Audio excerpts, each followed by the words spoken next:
Hi, as you said, my name is Sir Woods. I'm with SWC. We are a digital marketing and campaign platform that's designed to help underserved, underrepresented entrepreneurs and organizations, specifically in the healthcare and in the live event sectors, promote their services to their ideal target audience in order to generate more business. And today I will be discussing the marketing essentials for early stage entrepreneurs to help you as an early stage entrepreneur, or if you're ever interested in that, to understand some of the basics that can help you scale quite quickly as far as marketing and avoid a lot of the mistakes that can often be made by individuals that are within the early stage of starting a business.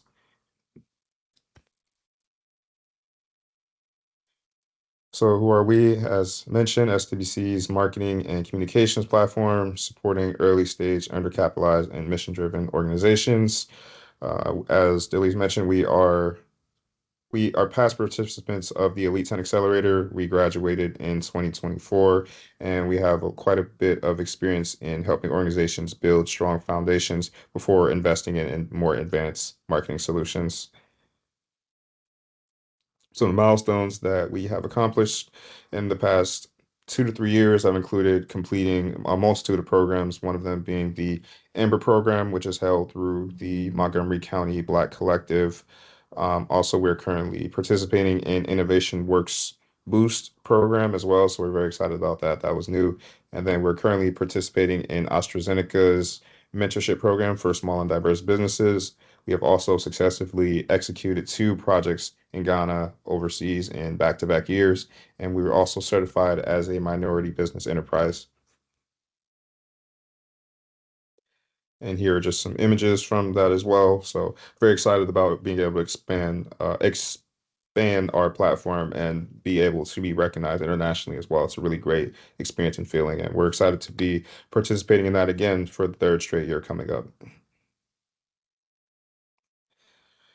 So some of the goals of this session are to help marketing fundamentals for early stage business, help you understand that, learn where to focus your resources because as you begin to start out, you have limited time and capital as well. So because those resources are limited, we have to be able to focus those in the most impactful way possible.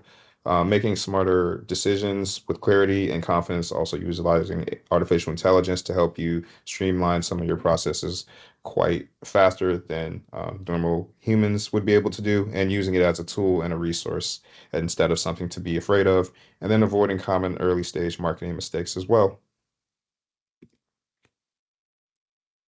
So moving on to branding basics. First of all, what is branding?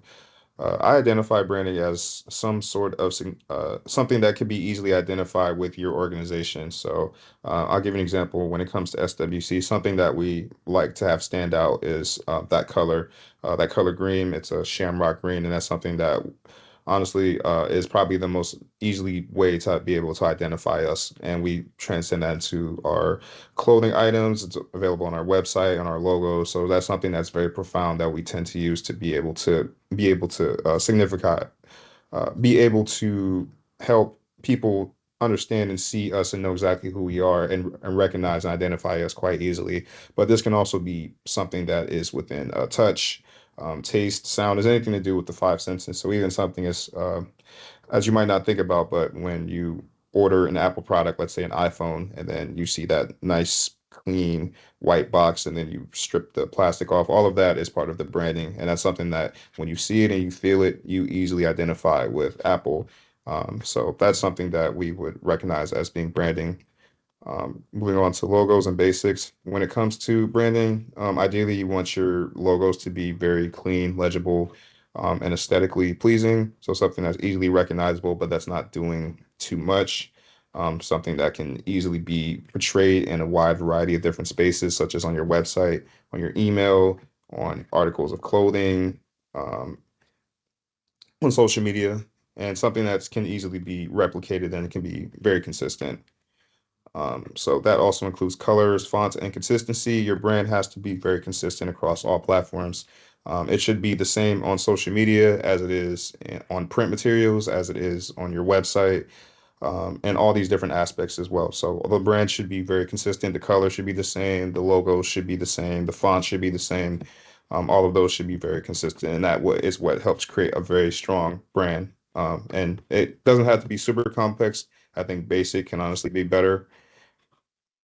And janky visuals can often hurt credibility because when you see a brand that has inconsistent visuals, let's say their logo looks different across platforms, their colors aren't consistent, it's just not consistent with their branding. It can hurt your credibility because customers will look at you and they'll say, "Oh, well, why does everything look so disorganized and disheveled across all these different platforms, and it makes you not as easily recognizable."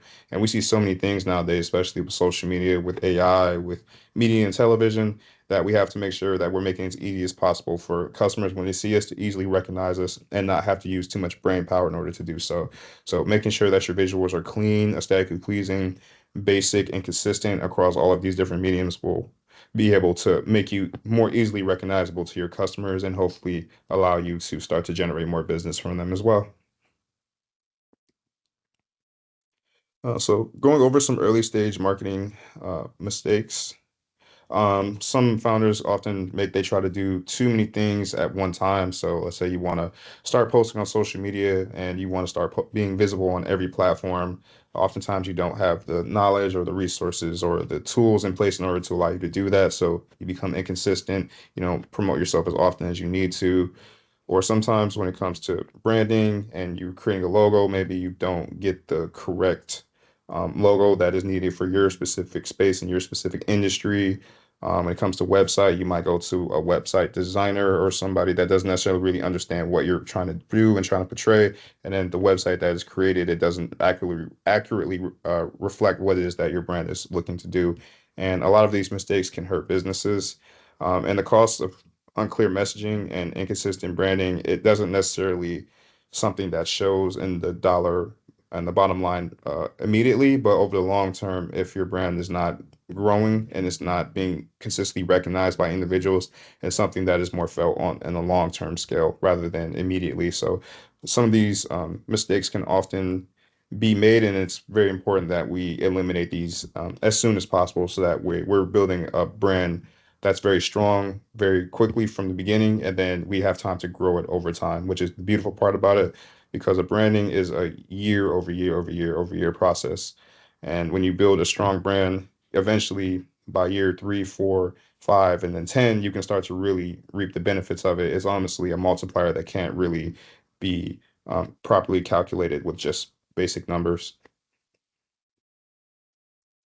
So moving on to understanding your customer, and this is also very important for your brand as well because your brand has to be able to speak to your individual customers.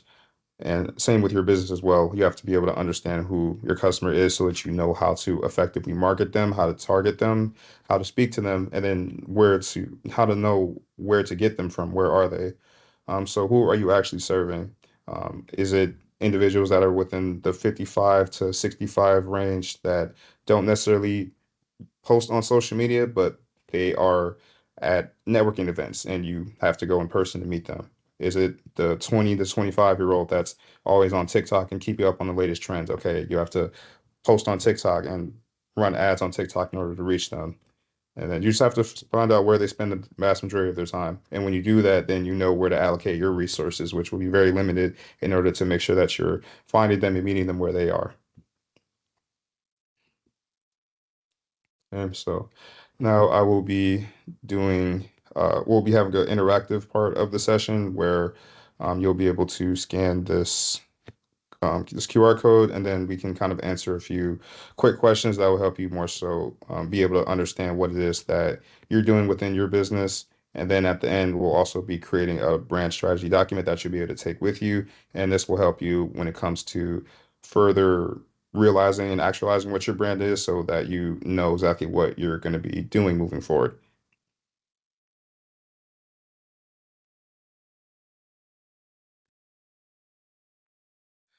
The first question is, in one sentence, how do you currently explain what you do to someone new?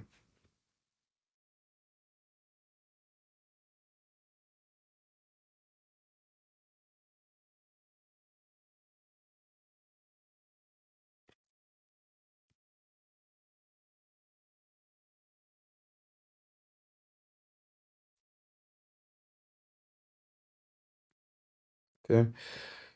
Um, let's see, someone said I sell candles. Someone said I oversee and develop different programs for entrepreneurs. Okay, so these are important aspects. You have to understand what you're doing and how you would easily be able to explain it to somebody. That's one of the most important parts of marketing is how do you effectively explain what you do to someone in as little words as possible so that they more easily understand and don't have to use as much brain power in order to do so. Uh, Next is what's one word people often use to describe your business or one word you wish they would?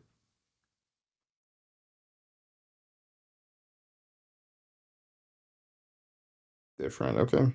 Yeah, you want to be different. You want to be able to differentiate yourself from other individuals in the market that are going to be doing very similar things to you, and having a great marketing strategy and understanding your brand early on is something that will allow you to stand out and be different from your competitors in the marketplace. Empowering, that's another great one as well.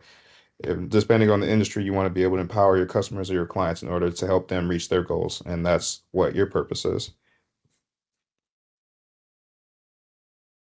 Okay.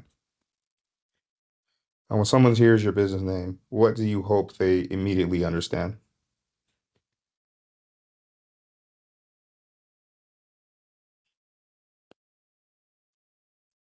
Our mission. Okay. So you want them to understand why it is that you do what you do when you hear it, what we sell. Okay. Yeah.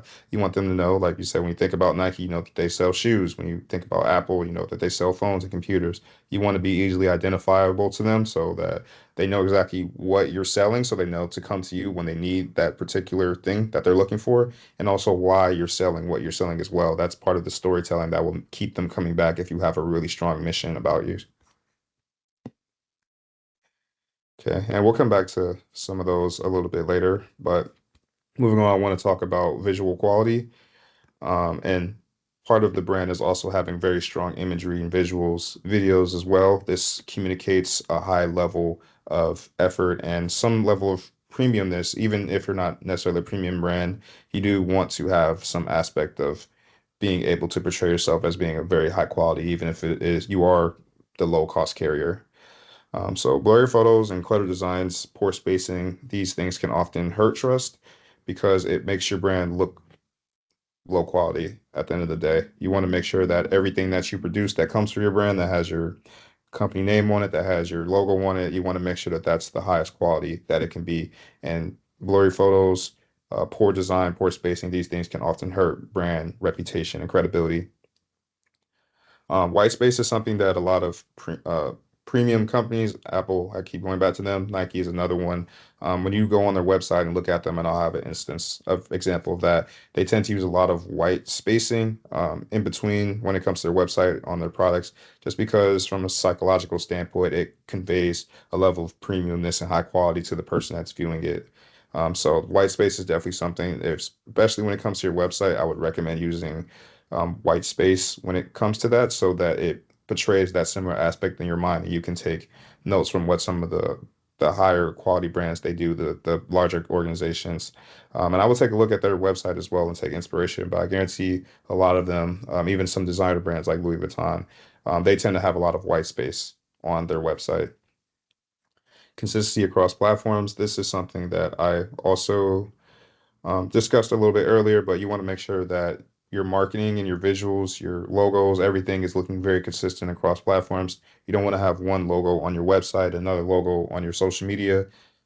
You want to make sure that all of those are very consistent. So that way, when people are looking for you, they can easily pull you up and recognize you.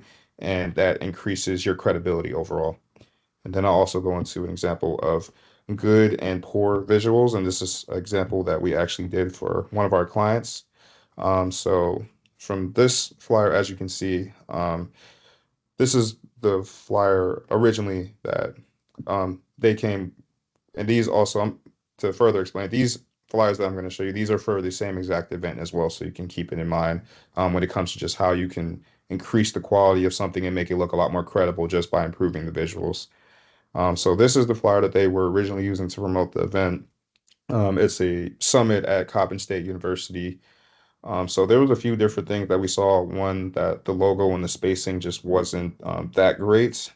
We also wanted to make sure that, I mean, you can use stock images, which are, very fantastic, but I think when they look too much like stock images, it can hurt the perception of how it is looking like. And you want to make sure that what you're doing looks and feels as authentic and organic as possible. And something about this just looked a little bit ingenuous to us. And also just some of the spacing on this as well, some of the fonts, the inconsistency. So we wanted to make sure that we touch this up so that they can have a great quality event and have great turnout as well and improve the reputation of their brand, which would overall improve the reputation of their company. So this is the flyer that we ended up creating for them that ended up using their summit. So as we said, we wanted to use a lot of at least more whites. So the white definitely I think helps with that. The city of Baltimore in the back, since this was something that was going to be used, it promoted for Baltimore and getting people excited to come to the city using visuals of the beautiful skyline of Baltimore helps with that. Having the QR code in the center so people can register, make it a lot easier for them, making important information a lot bigger. So the name of the org, the Society of PMHNPs of Color Educational Summit, where it is, Coppin State University, Tile Center in Baltimore, Maryland, and also the date and the time as well, September 13th at 8 a.m. So making the important aspects of it bigger, improving the visuals, improving the colors, improving the spacing, and also we made it slightly taller as well so that we could take up more space when people see this flyer. So all of those different aspects as well can help improve the visual and the imagery, which can help make your brand and your marketing a lot stronger. And these things don't really have to, they're not too expensive to have to do. It just takes that time and effort in order to make it happen. And here's an example of them side by side so you can just compare and contrast the difference between the two.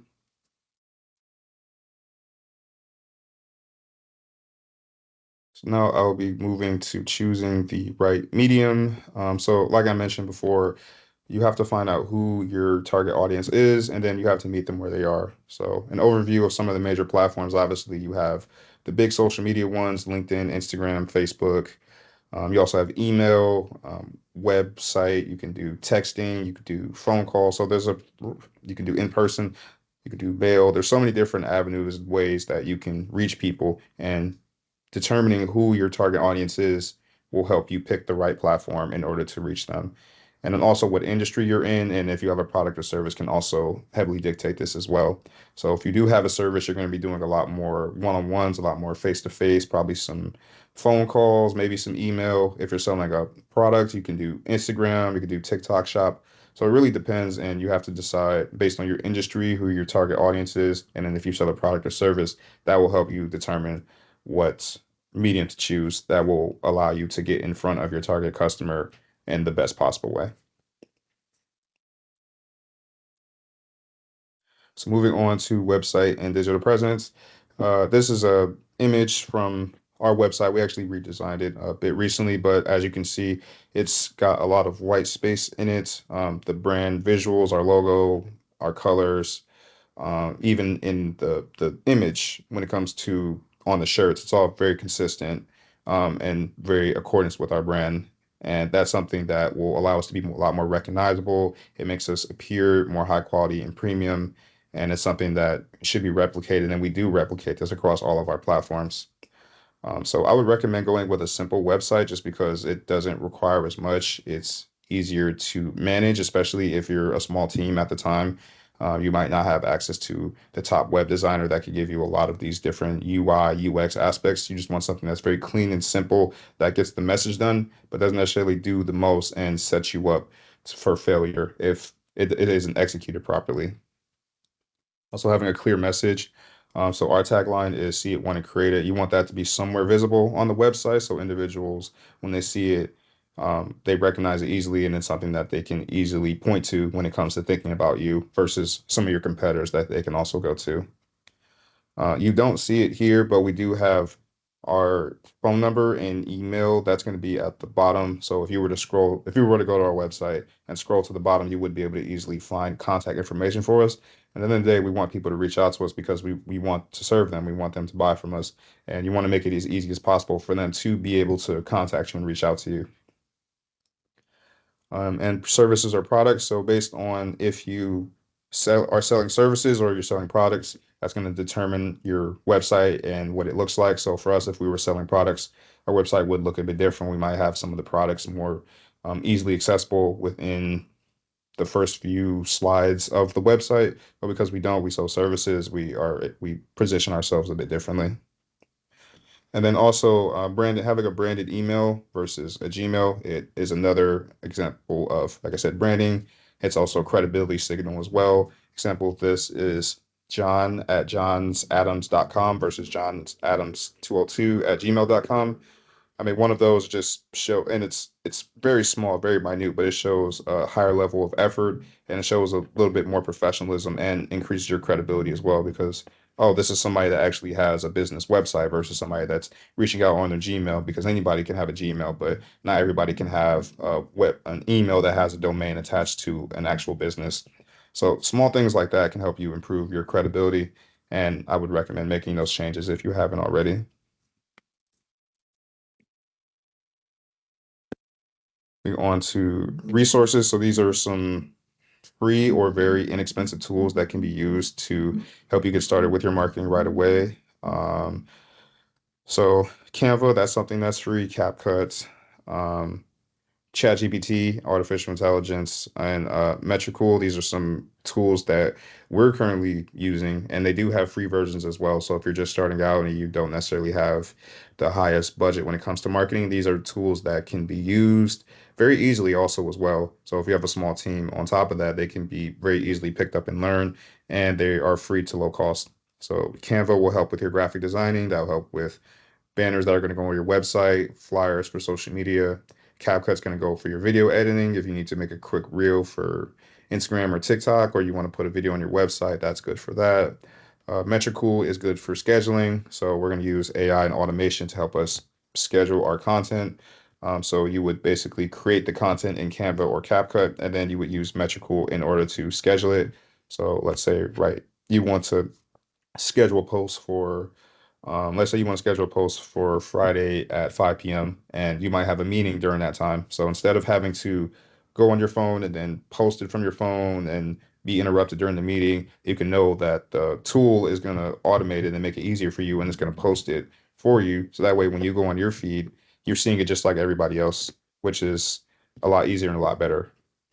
And then ChatGPT helps a lot with content research, but it can also be used for a wide variety of other things. But for this instance, we're going to use it as marketing, and it's also going to be your top team member as well, because it's going to help you write captions. It's going to help you come up with a content strategy. It's going to help you come up with content ideas.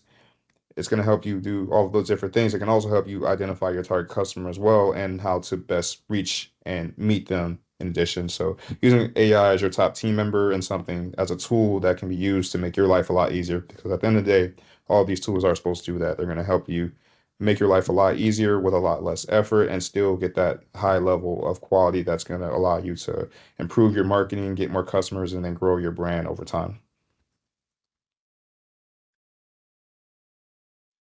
Okay, so now we'll be going to the second part of the Minty, which is basically we're going to go through just a few questions to help you guys start to map out what you want your brand to look like. And this is going to be the building brand aspect. So these questions will help you with the document that we'll be creating at the end.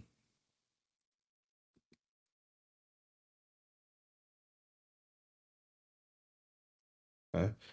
So what problems do people come to you for even when they don't know it? And how do you name it?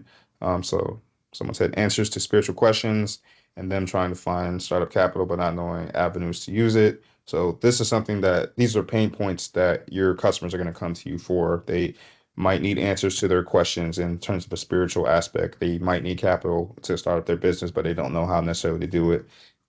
Needing bulk orders for t-shirts, but needing inexpensive options. Yep. So these are all great pain points that your customers are going to have. and then they're going to come to you for these issues. So now it's your responsibility to market in a way that's going to make it easier for them to understand why you are the best in your position in order to be able to alleviate their concerns and some of the issues that they're having.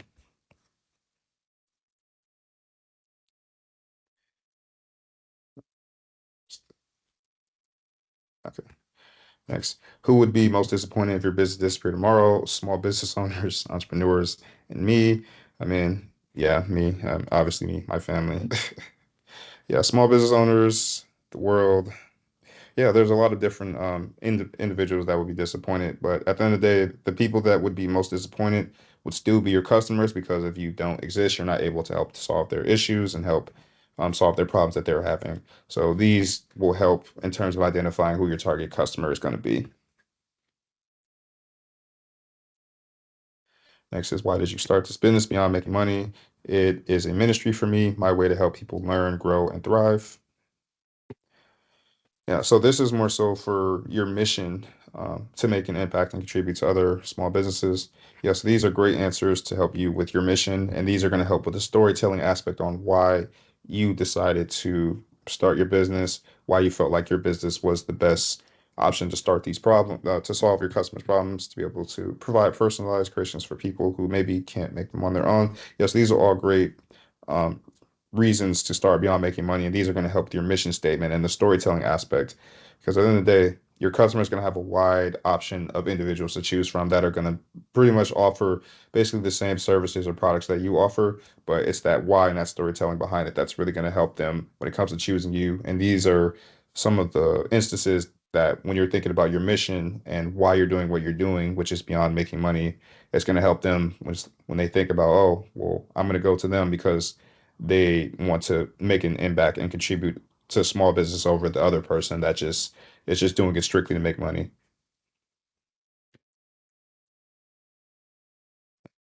What part of branding feels most confusing now? Email funneling, etc., continuity, dealing with rebranding, feeling permanent. Yes, these are tough issues. One of the best things about branding is that at any time, when you feel like your brand is starting to get stale, you can do brand relaunches or refreshes. So these are things like a brand relaunch might be you might make small changes to your brand and still keep a lot of the core aspects the same. So let's say maybe you just change the website a little bit, maybe you change the font a little bit, maybe you change the color ever so slightly. So these are more on the brand refresh to just keep it from getting stale. But a brand relaunch is something that you can do where you might completely change the entire aspect of your brand. You might change the name, you might change the logo, you might change the color from green to yellow. Like it's something that you're going to make a really dramatic change on it, and that will allow you to not feel permanent with it because at the end of the day, the brands they still do evolve. Like even the brands that have been around for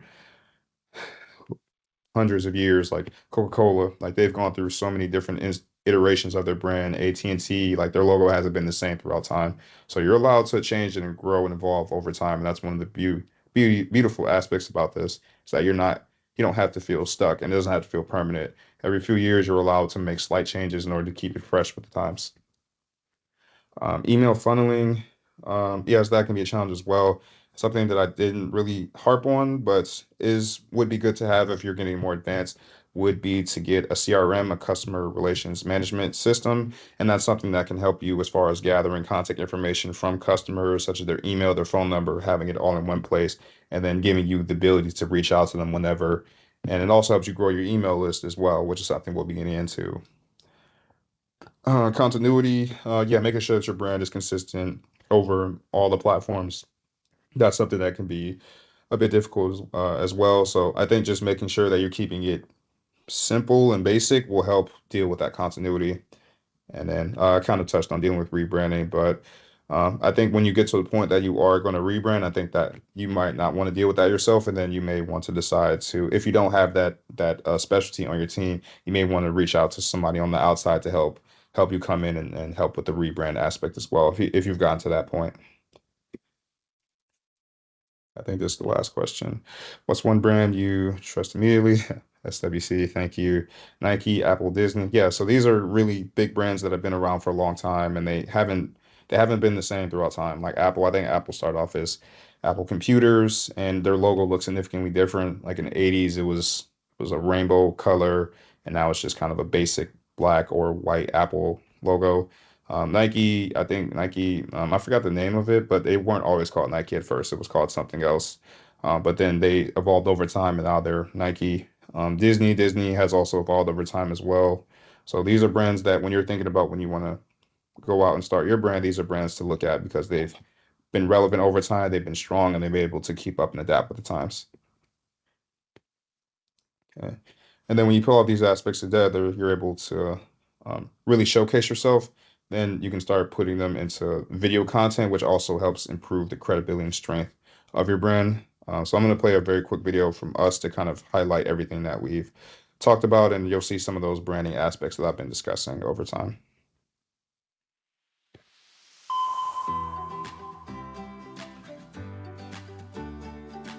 Promoting your business should not be this overwhelming. In a digital world where attention is currency, your brand can't afford to blend in. At SWC, we help brands break through the noise with bold strategy, standout content, and creative campaigns that get results. SWC has been instrumental in helping us grow. SWC has been a lifesaver. I highly recommend them for any projects that you're working to showcase and display your business. On your schedule, with your vision, we meet you where you are. We don't just create content, we build movements. We partner with visionaries, change makers, and industry leaders ready to scale. At SWC, we want you to see it, want it, create it. Let's show your business to the world.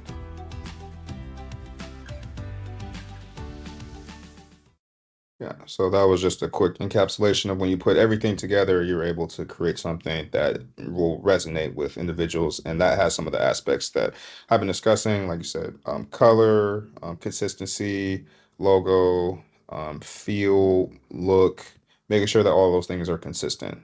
Even I hope with this presentation, you've been seeing it, that it's still very consistent with what our brand principles are at SWC, with, especially with that the color green, but also highlighting the logo on each individual slide as well. It just helps build the continuity. So we'll talk about building a contact list. And this is something that I recommend that you start doing early because social media alone isn't enough. Email and text lists, they're owned. They're something that you control and use. Social media, any platform can go down at any point. Like I imagine there's quite a few, like MySpace used to be one, Vine was one, and even Twitter, now X. As you can see, any of these platforms, if you're on it, it can easily either go down, go out of business, or they can completely switch what they're doing, and all of a sudden, a lot of your business and what you're doing, it can go downhill with that. And we want to have something that can't be changed or that we own as well. So something that we control, that we have access to, that can't be taken away from us. And a contact list is something that has that. So you can have access to your customers whenever, you can reach out to them wherever. You're not necessarily dictated by an algorithm in order to make sure that you're staying in front of their face, because you might lose reach as well for some other reason. So this also allows you to, like I mentioned, have direct and reliable communication with your customers and not be necessarily predicated by algorithms. Website or booking forms, these are great ways to do this. So if they go to your website and they fill out a form, you give them something that's valuable to them, they give you the contact information, now you have that and you can reach out to them whenever. Events and in-person signups are good as well. If you have a event or you're tabling and you get people to come up and they sign your form, now all of a sudden you have their information and you can use that however you decide to do it, obviously in a responsible way, but still. And free resources and updates too. Like I said, if you have, let's say you're a wedding planner and you are giving out a free 5-step guide to picking the best wedding planner for your wedding. That's something that people, if they go to your website, they might find that it's something that's useful. So they'll download that, but in exchange for that value that they're getting from you, they'll be giving you their contact information. That's something that you can use in order to reach out to them. And then now you know that there's somebody that's interested, that they're looking for your particular service. So then you can start to put them into your funnel, and then you can start to effectively market to them and hopefully sell to them over the long period. So now what to invest in first for early stage entrepreneurs. Like I mentioned, the brand basics. So making sure you have at least a decent one-page website, a decent logo with your colors and fonts already mapped out. Um, at least one social media platform. Pick one that you're going to use after you've done your research on who your target audience is. Um, if that's Instagram, then picking that and doing the best on that. If it's TikTok, if it's LinkedIn, there's quite a few. So I would say having those basics, and just making sure that you're consistent on one platform, like I said, because you don't have the time or the resources necessarily to be great on all of them, making sure that you're at least being consistent on one. And whether that be you decide that, okay, I can only post once a week, just sticking to that and building that consistency. And then you can start to add other platforms or start to post more over time once you start to get that consistency. Like I said, a simple one-page website, so something that's clean and aesthetic and easily accessible, that doesn't have any glitches or errors on it, especially when it comes to spelling. Contact lists, so something that you can own that can't be taken away from you. So making sure on that website that you have some sort of link that they can fill out their information and they can give you their contact information. And then quality photo and video content. This is going to be essential for print materials, for social media, for your website, making sure that you have these materials, these because they'll be used in so many different instances. Like even with this presentation, because we have video and photo content, we're able to utilize this for the presentation, but we've also utilized this on print materials. We have this on our website. We also have this on our social media. There's so many different instances that you need this quality content for. Common traps to avoid: platform hopping when one platform doesn't work. Let's say you give it a month, a good month on LinkedIn, and it's not working, and then you decide, okay, I'm going to go to Facebook. I think you need to give it time and before you start to make these decisions. And with the time, even if you're not performing great on a platform or email or something along those lines, you need time in order to make sure that you're able to get that data and get that feedback from the audience that you're looking for. So if you're consistently perform consistently promoting yourself on one platform, and you realize that you're not getting the results that you're looking for, at least you'll be able to have the data and the feedback from your audience, hopefully over that time, to show you why you're not performing well, so you can make more informed decisions on how to better perform in the future, whether that be to switch platforms or maybe you need to switch your strategy entirely. Over designing, like I said, you have limited resources. You might have a limited team. You might not have the best designers on your team, or you might not have that as a skill. So making sure that if you keep it simple, it's a lot harder to mess up versus trying to overcomplicate it. And then because you don't have that skill or that expertise, then it just doesn't look as quality. Copying competitors blindly. You have to have your own brand, your own identity. Obviously, do competitor research and see what they're doing, but you don't want to just be a worse version of them. That's the worst place to be. And then paying for tactics before strategy. You have to have a strong strategy in place, or at least have some idea of what you're doing before you start paying for tactics, because that's an instance of the blind leading the blind. If you don't have a strong strategy, then whatever taxes you're paying for, they're not going to be effective either because the strategy isn't there.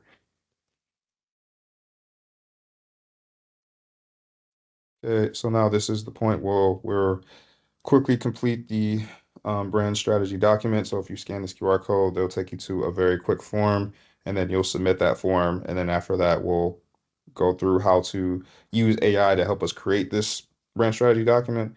And then after that, I believe we can wrap up, and I'll take any questions if we have any.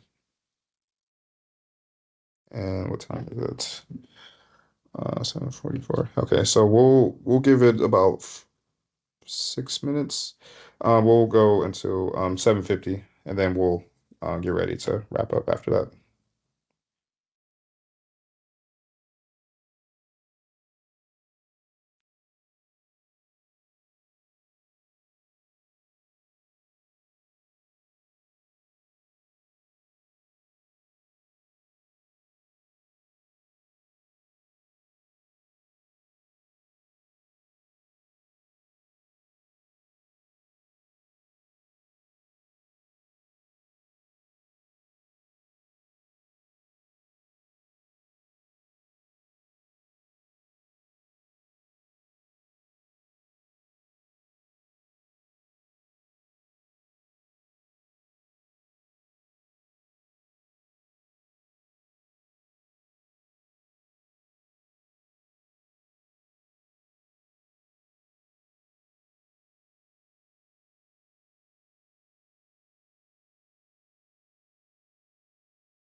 Okay, I hope you guys had a chance to submit your brand strategy document.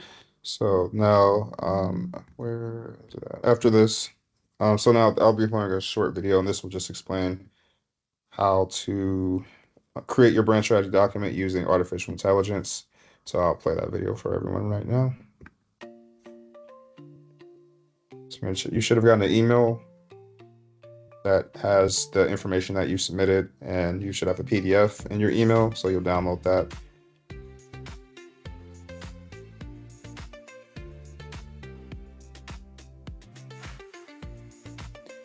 Then you'll go to ChatGPT or Claude or Gemini, whichever artificial intelligence you prefer, and then you'll type in the prompt, very similar to this.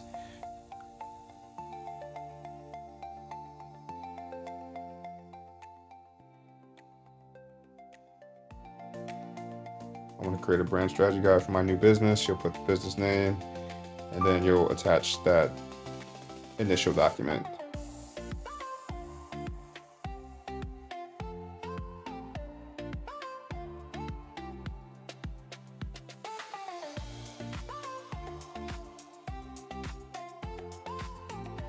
You'll also take this information and further flesh out your brand strategy.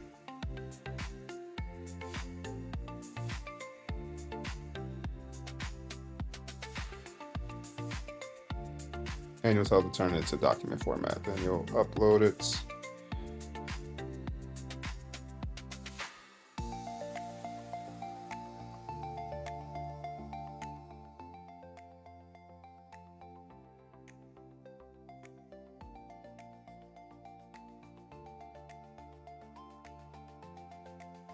And it'll give you the brand overview, purpose, do target audience research for you so you'll know who to go after.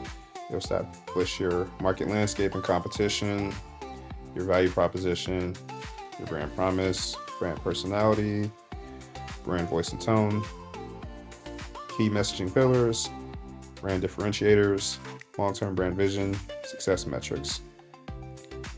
And then you can just download this document as a PDF, and you'll have that, and that'll be your brand strategy document.